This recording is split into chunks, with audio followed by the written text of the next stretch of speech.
you put so much into everything else that it's like everything else has to feel good before you can feel good. But then also, how do I change that? So I feel like to some degree, it's still a work in progress. I mean, like you said, I'm juggling a lot of things, but that also brings me joy, I think. Like I said, I like the idea of paying it forward and helping people. And if I can be of service to others, including my children or my neighbors or a family member, that does fill my cup. So Sarah and I have been talking a lot about, school needs, having boards and being part of the board and all it takes. So not only Sarah being a head of school and working with a board, she also is a parent of 2 children. So Sarah, tell us a little bit about how you got yourself into the Montessori journey and how old are your children now? Yeah, great questions. So my children, I have 2 children. I have a 9-year-old boy and I have an 11-and-a-half-year-old daughter.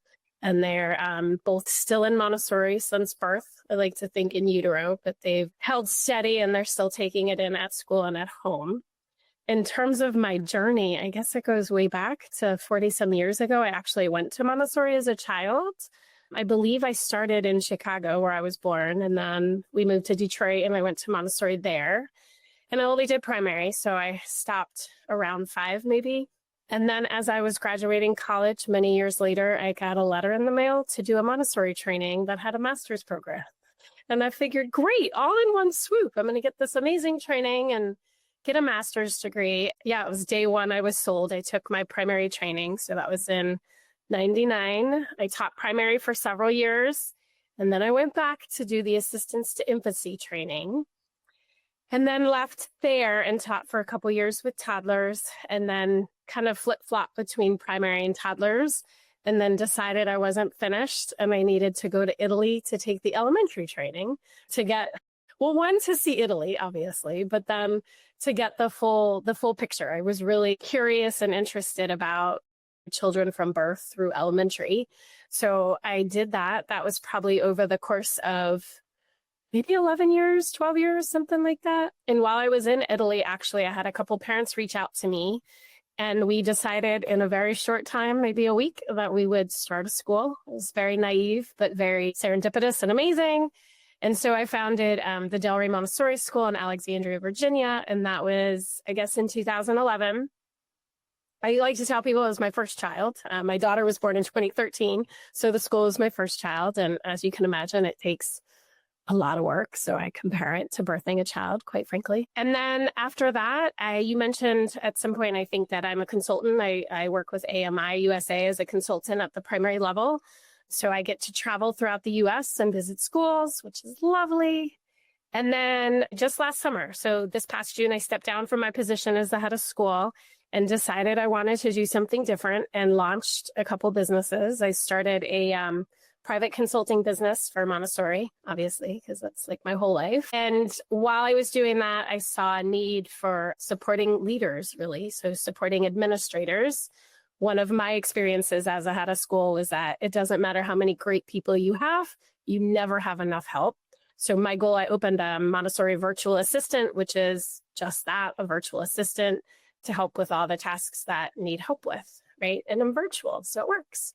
And then this past October, when I was trying to launch those 2 businesses, I had a colleague who's the head of school at a school in DC reach out and ask me to join as their admissions director. So now I'm the admissions director at Aiden Montessori School in DC. And I have these side businesses and I work for AMI USA and I'm a mom, a single mom, like you said. And so I'm like bopping all over the place. And I don't know, I want to say figuring out life, but figuring out myself and trying to be useful and trying to be helpful and trying to pay it forward because, it took a long time to get where I was and where I am. And I had a lot of really phenomenal people support me along the way. So my hope is to pay that forward and to support people as they go into their own journey. Yeah, that's lovely. And I think you're going to be able to do that through this podcast, encourage others who are also on their journey. And I think we're all on a journey of some sort together. Sarah, we've been talking about your background. You seem to be doing this well because you've practiced that skill for a while. So let's talk about balancing family and leadership because you actually have a lot of knowledge and you've taken all of these courses and have the training, and now you're actually implementing all of those. Now you're a single mom of an 11-and-a-half-year-old, you said, and a son who is 9.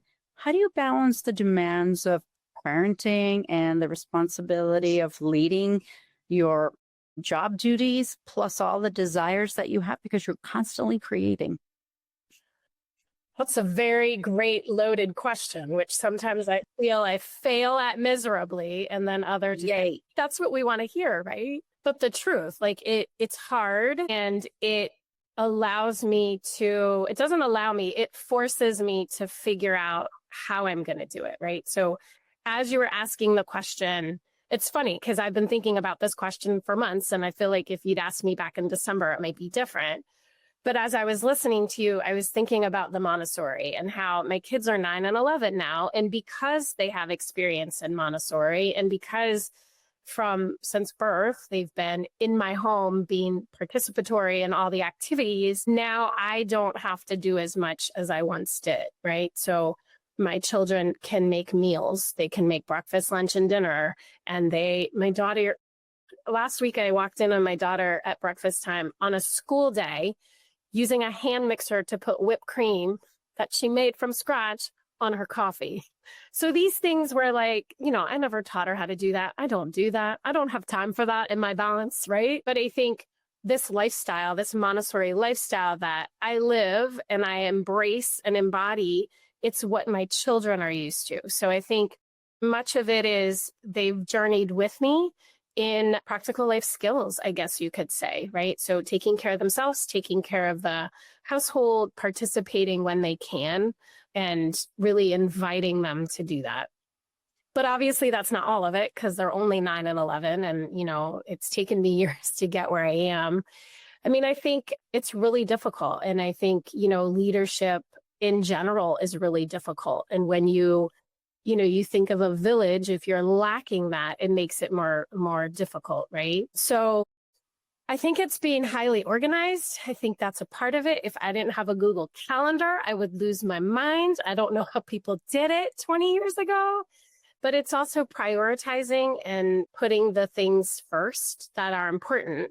And I feel like as a woman, as a single mother, as a leader, you often get sucked into everybody else's responsibilities and not your own.